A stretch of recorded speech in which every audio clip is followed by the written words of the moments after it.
Hello friends. आज आप सभी के सामने सीटेट जुलाई 2024 के इस पब्लिक नोटिस को लेकर आई हूँ। पब्लिक नोटिस दिखाना इसलिए ज़रूरी हो जाता है ताकि आप लोगों को सच्चाई से रूबरू करा सकूं कि सीटेट इतना आसान बेसिक एलिजिबिलिटी एग्जाम होने के बावजूद भी क्यों इसका पास परसेंटेज इतना कम है। पेपर वन का पास परसेंटेज सिर्फ 15% है। पेपर टू का पास परसेंटेज सिर्फ 14% है।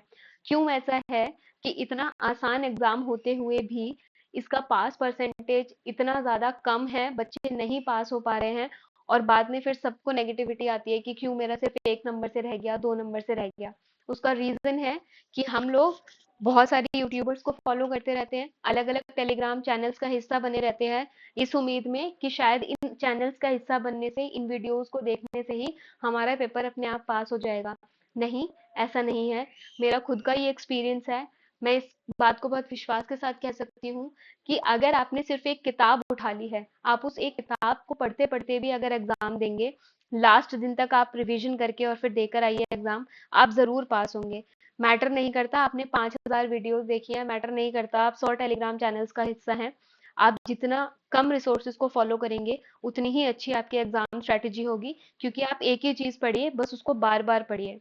तो इसी चीज को देखते हुए समझते हुए मैंने आप लोगों के लिए पिछले 7 से 8 साल के क्वेश्चन पेपर को स्टडी करके ये कुछ एसेंशियल टॉपिक्स निकाले हैं ईवीएस के लिए, लेवल 1 के लिए। अगर आप लोग growth and development theories, learning disability, acts related to education, इन सभी ये कुछ 6 टॉपिक्स हैं। अगर इन 6 टॉपिक्स को आप पढ़ लेते हैं, आप मैं पूरे भरोसे के साथ इस बात को कह सकती हूँ, आप बहुत ही अच्छे मार्क्स के साथ ईवीएस में पास होंगे। और अगर आपको मेरी बात पर भरोसा नहीं है, आप लोग खुद जाइए, प्रीवियस ईयर क्वेश्चंस को स्टडी करिए। ईवीएस में आपको इन 6 टॉपिक्स में मैक्सिमम क्वेश्चंस कवर होते हुए नजर आएंगे। ये टॉपिक्स आपको ऑलमोस्ट पूरा ईवीएस का पोर्शन कवर कर लेते हैं, इसीलिए इन 6 टॉपिक्स को पढ़ना आप लोगों के लिए बहुत ज्यादा जरूरी हो जाता है। ग्रोथ एंड डेवलपमेंट, आप अगर कोई भी बुक खोलेंगे 8 से 10 पेजेस का आपको ग्रोथ एंड डेवलपमेंट का चैप्टर मिल जाएगा, लेकिन ग्रोथ एंड डेवलपमेंट में आपको कुछ भी और ज्यादा पढ़ने की जरूरत नहीं है।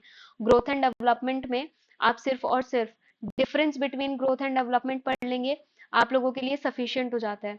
ग्रोथ एंड डेवलपमेंट में डिफरेंस के बाद जो सेकंड टॉपिक आता है वो आता है principles of development. Principles of development में प्रॉक्सिमल डिस्टल सिफेलोकॉर्डल, ये कुछ बेसिक चीजें हैं, आपको पता है यहाँ से आपके एग्जाम के क्वेश्चंस नहीं रुकने वाले हैं, आप आसानी से क्वेश्चंस को लगा लेंगे। सेकंड जो टॉपिक है हमारा वो है थ्योरीज का। थ्योरीज में अगर आप REET, D triple S B, BPSC या इस तरह की किसी भी रिक्रूटमेंट एग्जाम की प्रिपरेशन करते हैं तो आपको पता चल जाता है कि ये सारी थ्योरीज जो हैं वो सिर्फ इतनी सी ही नहीं है, बहुत सारे थ्योरीज को हमें पढ़ना पड़ जाता है। और इन थ्योरीज को पढ़ने के बाद हमें लास्ट में पता चलता है कि इतनी सारी थ्योरीज को पढ़ने के बाद भी हमें क्वेश्चंस नहीं मिल रहे हैं, हमारे क्वेश्चंस नहीं लग रहे हैं। लेकिन थैंकफुली सीटेट के साथ ऐसा केस बिल्कुल भी नहीं है।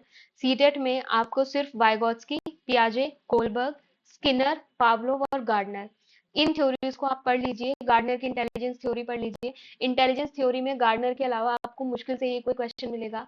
आप कितने भी क्वेश्चंस देखेंगे, आपको मैक्सिमम क्वेश्चंस इन थ्योरीज में से खत्म हो जाएंगे। तो फिर आप क्यों बीसीओ थ्योरीज को पढ़ते हैं या इधर उधर अलग अलग चैनल्स को देखने की कोशिश करते हैं, उसका कोई रीजन नहीं बच जाता है, क्योंकि थ्योरीज इतनी ही आ रही हैं, बार बार क्वेश्चंस यहीं से रिपीट हो रहे हैं। थर्ड जो हमारा टॉपिक है वो है लर्निंग डिसेबिलिटी का। लर्निंग डिसेबिलिटीज में एडीएचडी वगैरह कम ही देखने को मिलता है। बेसिक हमारी डिस्कैल्कुलिया या डिस्ग्राफिया, जो भी लर्निंग डिसेबिलिटीज एकदम आसान वाली है, वही बार बार आती है एग्जाम में। इसके लिए मैं एक सेपरेट वीडियो बना दूंगी। सेपरेट वीडियो में आप लोगों को आसानी से मैं टिप्स एंड ट्रिक्स शेयर कर दूंगी, जिससे कि आपको लर्निंग डिसेबिलिटीज हमेशा के लिए याद हो जाएंगी, आपको बार बार इसके साथ स्ट्रगल नहीं करना पड़ेगा। फोर्थ टॉपिक है हमारा acts related to education. Acts related to education में आपको आरटीए 2009 और मैं एनईपी 2020 को भी इसी में शामिल कर देती हूँ, क्योंकि इन दोनों चीजों में ही यही दो टेक्निकल चीजें हैं या इन्हीं के ड्राफ्ट वगैरह हमें पढ़ने पड़ जाते हैं, और इनके भी एकदम बेसिक हमें पढ़ने हैं। इसमें आपको बहुत डेप्थ में जाने की जरूरत नहीं है, आपको बेसिक पता है आरटीई 2009 के बारे में, जैसे ये कब इम्प्लीमेंट हुआ था, इसमें किस एज ग्रुप को ध्यान में रखा गया था, इतना सफिशियंट हो जाता है। एनईपी 2020 का भी आपको क्रक्स पता होना चाहिए, दैट्स इट। उसके बाद असेसमेंट, आप किसी भी बुक को पढ़कर 5-5, 6-6, 10-10 पेजेस पढ़कर असेसमेंट के बारे में कुछ कंफ्यूजन दिमाग में रखें, उससे बेहतर है आप सिर्फ फॉर्मेटिव और समेटिव असेसमेंट का डिफरेंस ध्यान में रखिए।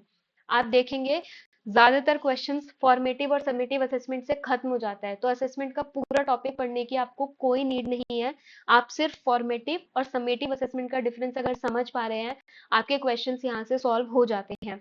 उसके बाद कैरेक्टरिस्टिक्स ऑफ गुड असेसमेंट है। ये मैंने उन्हीं टॉपिक्स को यहाँ पर शामिल किया है जहां से मैंने देखा कि बार बार क्वेश्चन बन रहे हैं। आप असेसमेंट में पूरा मत पढ़िए, आप सिर्फ इन टॉपिक्स को पढ़िए, आपके क्वेश्चन सॉल्व हो जाएंगे।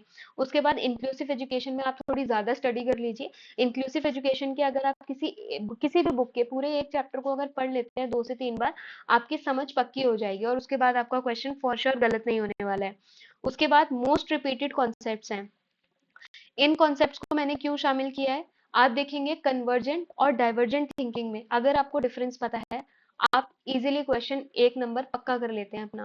क्योंकि इसमें थिंकिंग के और भी टाइप्स होते हैं, पर आपको पढ़ने की नीड नहीं है। क्यों? क्योंकि सीटेट में बार बार कन्वर्जेंट और डाइवर्जेंट पर ही फोकस करके क्वेश्चन आ रहा है। तो आप क्यों मल्टीपल थिंकिंग्स को पढ़ेंगे कि कौन कौन सी थिंकिंग्स होती हैं और किस किस की थिंकिंग की क्या क्या कैरेक्टरिस्टिक होती है। जेंडर, कंस्ट्रक्टिविज्म, मोटिवेशन, रीइंफोर्समेंट, आप एकदम बेसिक इन्फॉर्मेशन रखिए इसकी। इसकी अगर समझ है आपको कि मोटिवेशन क्या होता है, रीइंफोर्समेंट क्या है, पॉजिटिव रीइंफोर्समेंट, नेगेटिव रीइंफोर्समेंट क्या होता है, इंटरनल मोटिवेशन, एक्सटर्नल मोटिवेशन क्या होता है, बहुत आसान सी भाषा में आपको आसानी से ये चीजें समझने के बाद आपको किसी भी तरह की कोई कंफ्यूजन नहीं होने वाली है।